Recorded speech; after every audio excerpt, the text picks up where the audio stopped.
बंधु माने आजिर एही कार्यक्रम को आपण मानक स्वागत। आजिर एही कार्यक्रमटी तुला राशि व्यक्ति विशेष मानक पई बहुत गुरुत्वपूर्ण अटे, कारण आज आमे एही वीडियो रे तुला राशि मासिक राशिफल विषय जानिबा। तुला राशि व्यक्ति विशेष मानक पई मई 2025 किपरि रहिबो से विषय रे विस्तार भाबरे आलोचना करिबा।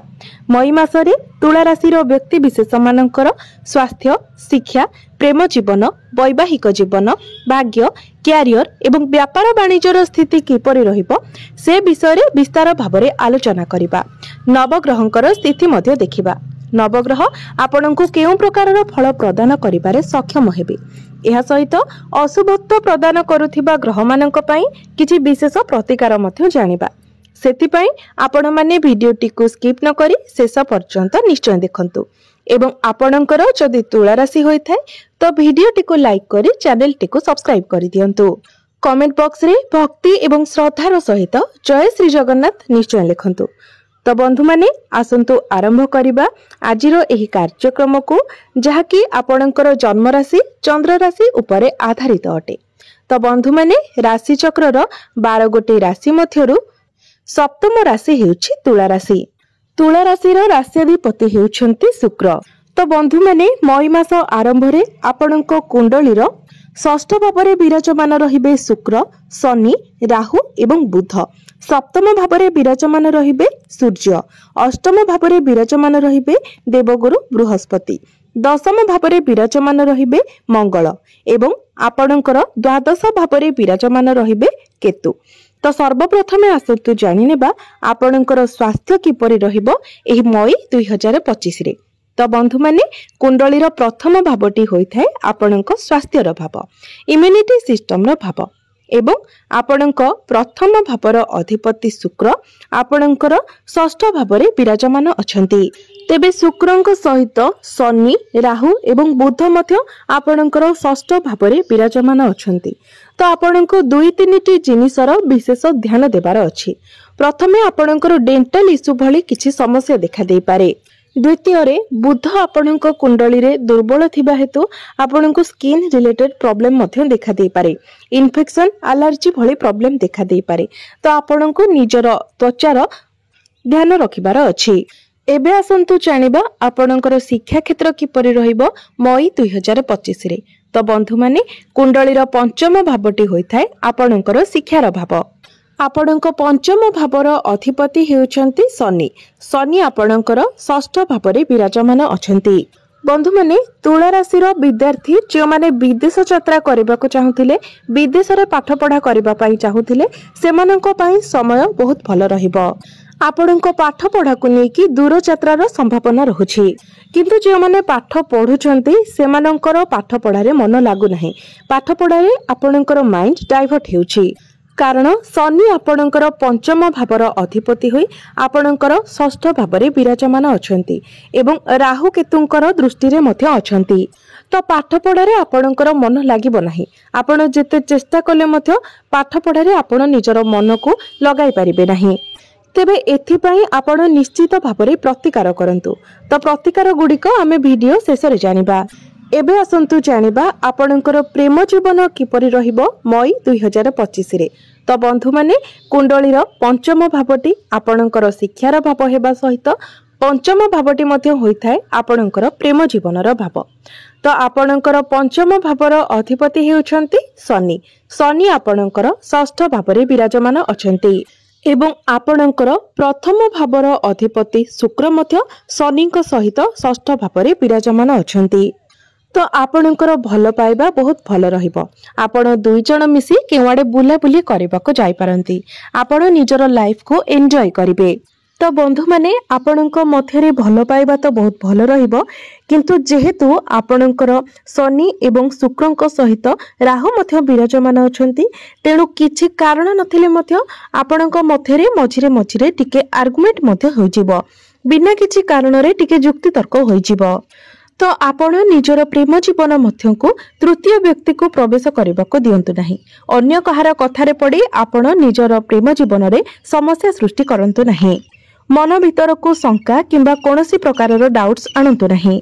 जदि ए सब को आपण अवॉइड कर देउछंती तो आपणकर भल पाइबा बहुत भल रहिबो कारण आपणकर प्रथम भावर अधिपति एवं पंचम भावर अधिपति एकत्र अछंती।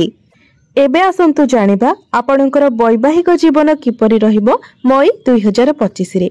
तो बंधु माने कुंडलीर सप्तम भावटी होइथाय आपणक वैवाहिक जीवनर भाव, आपणक जीवन साथीर भाव। आपणक सप्तम भावर अधिपति हेउछंती मंगल एवं मंगल आपणकर दशम भावरे विराजमान अछंती। तो आपणकर वैवाहिक जीवन मई मासरे बहुत भल रहिबो। गुरु मध्य आपणकर नवम भाव को चलन करिवे। तो बंधु माने मई मासरे आपणकर वैवाहिक जीवन रे कोनोसी प्रकारर भी समस्या देखा जाउ नाही। आपणक मध्यरे बुझामणा ठीक रहिबो, ताळमेळ भल रहिबो। आपण दुई जनक मध्यरे भल पाइबा मध्य स्ट्रांग हेबो। आपणकर वैवाहिक जीवन मई मासरे सुमधुर रहिबो।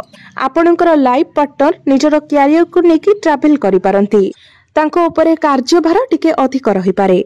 एबे आसंतु जानिबा सबुठारु महत्वपूर्ण विषय वस्तु आपणकर भाग्य, करियर एवं व्यापार वाणिज्यर स्थिति किपरि रहिबो मई 2025 रे। तो बंधु माने कुंडलीर नवम भावटी होइथाय आपणकर भाग्यर भाव। आपणकर नवम भाव अर्थात भाग्य भावर अधिपति हेउछंती बुध। बुध आपणकर षष्ठ भावरे विराजमान अछंती एवं मई मासरे बुधंकर कोनोसी राशि परिवर्तन मध्य हेबार नाही। एहा सहित बुध राहु एवं केतुंकर दृष्टि रे मध्य अछंती। तो मई मासरे आपणको सेतेटा आपणको भाग्यर साथ मिलिबो नाही। तेणु आपण जदि किछि बड़ काम करिबा पई चाहुछंती, किछि बड़ इन्वेस्टमेंट करिबा पई चाहुछंती तो मई मासटी को आपण स्किप करि देबा उचित। कारण मई मासरे जदि आपण किछि बड़ कार्य करूछंती, किछि इन्वेस्टमेंट करूछंती तो सेथिरे आपणको क्षतिर सामना करिबाको पड़ि पारे। जेतेबेले बुध निजर राशि परिवर्तन करिवे, आपणकर सप्तम भाव को चलन करिवे, सेतेबेले आपणको आपणको भाग्यर साथ मिलिबो। सेतेबेले आपण जहा किछि बड़ काम करिबा पई चाहुछंती किंबा इन्वेस्टमेंट करिबा पई चाहुछंती ताहा आपण करि परिबे। एबे आसंतु जानिबा आपणकर करियर, आपणकर कार्यक्षेत्र किपरि रहिबो मई 2025 रे। तो आपणको कुंडलीर दशम भावर अधिपति हेउछंती चंद्रमा, जे कि प्रति 2 दिन रे निजर राशि परिवर्तन करिथांती एवं आपणको दशम भावरे विराजमान अछंती मंगल। मंगल आपणकर नीचस्थ अछंती। तो करियर तो आपणको भल रहिबो किंतु आपणको ऊपर टिके कार्यभार अधिक रहिबो, आपणको टिके स्ट्रेस अधिक रहिबो, आपण टिके शॉर्ट टेम्पर होई जाई पारंती, आपणको मध्यरे एग्रेशन देखा देबो। किंतु एही मासरे आपणको आपणको सीनियर एवं बॉस कर सपोर्ट मिली पारे किंबा आपण मध्य सेमानंको सपोर्ट करि पारंती। आपणकर कम्युनिकेशन स्किल बहुत भल रहिबो। गुरुंकर दृष्टि द्वितीय भाव उपर को रहुतिबा हेतु आपणक मध्यरे ज्ञान बढ़िबो। आपण जदि कम्युनिकेशन रिलेटेड कोनोसी कार्य करूछंती तो ताहा आपणक पई भल रहिबो। जदि आपण गवर्नमेंट रे काम करूछंती तो ताहा मध्य आपणक पई बहुत भल रहिबो।